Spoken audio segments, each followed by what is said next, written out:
women's officer for BARAC, Black Activists Rising Against the Cuts.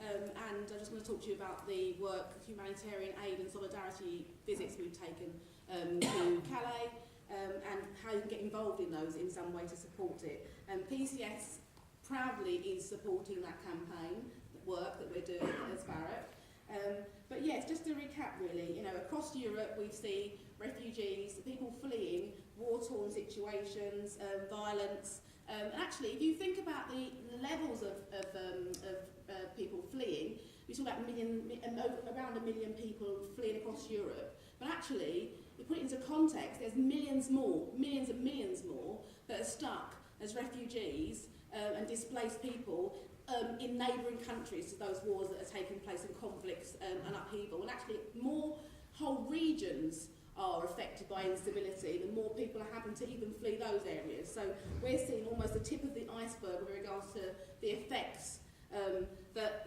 Britain and people like countries like Britain are causing across the world, let alone global warming and people having to flee to have a better life and to have a life that's stable and they can actually provide for themselves and stuff.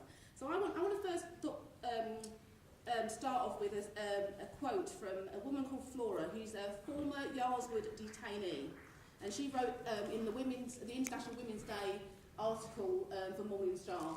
So Flora puts it really into context, actually. She says, in order to change the way asylum seekers are treated and viewed, Flora argues that Britain should consider its historical role in making many third world countries dangerous places to live. So many of the countries that people are fleeing from have a history of colonialism, exploitation by Western countries. A large portion of Britain's wealth is founded on slavery and the destruction of other countries. People should think about this before they label asylum seekers as scoundrels and beggars.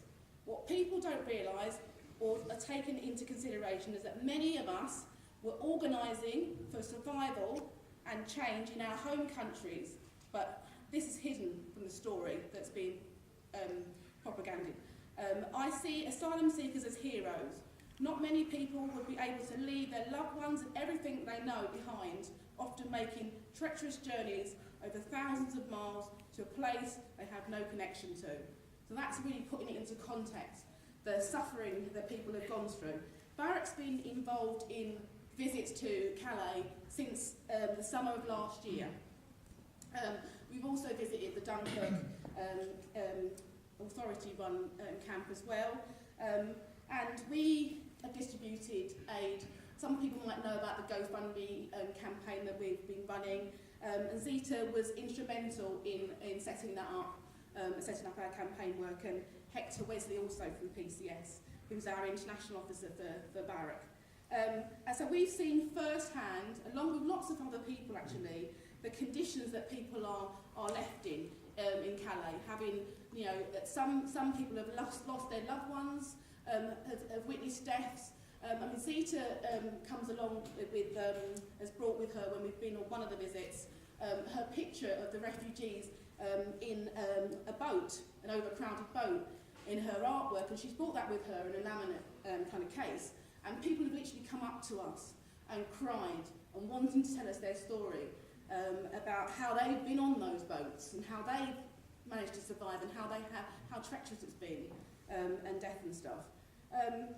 BARAC has been going along to these visits. We've mobilised black organisations, Nation of Islam, we've mobilised with Black Fathers organisations. We've brought along people who speak Arabic, so we've brought people that can translate and speak to people in their mother tongue. So we've actually been received really well in regards to the refugees on the ground in Calais. And also we've had time to spend with people, sitting down and talking to them about the kind of support and help that they need and what campaigning work we do in the UK. We've had fantastic discussions with people who've said, if I get to London, I want to join a trade union, I want to get involved in BARAC.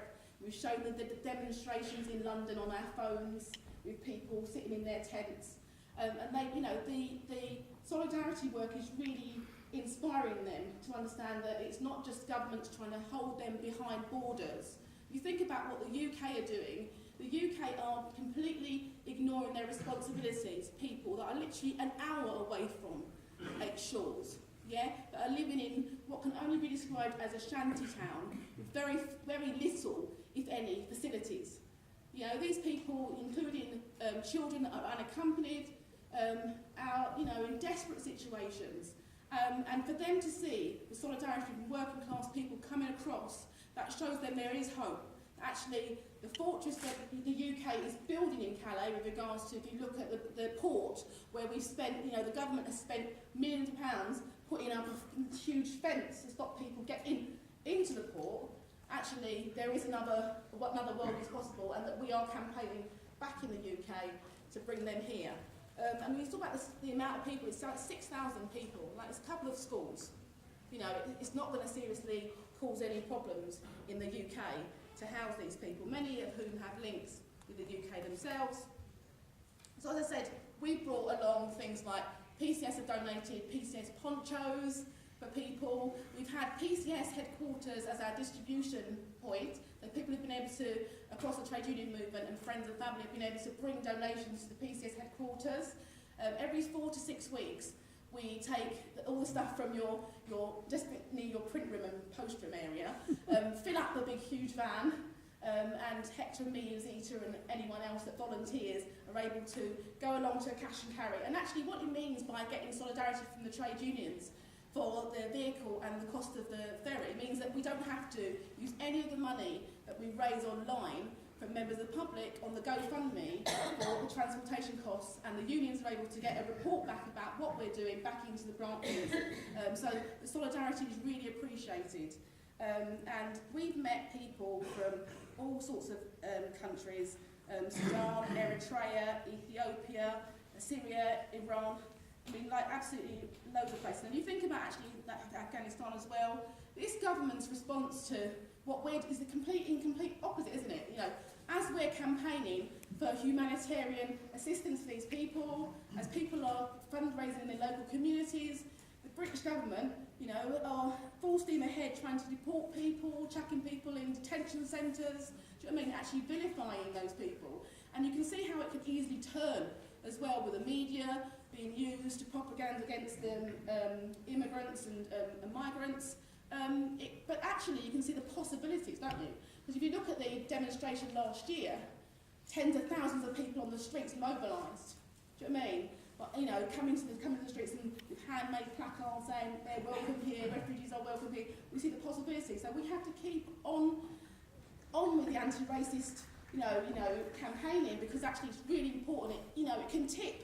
You know, I just watched a programme last night and it just made my blood boil about Newham, around the white working class fleeing, and it was all about migrants have taken over the whole of East London and stuff. It's like, you know, it can easily slip into people being, you know, vilified and scapegoated. So I want to urge people to keep on supporting the campaigning work that we're doing. I've got some leaflets and information here about how you can support BARAC in its future endeavours.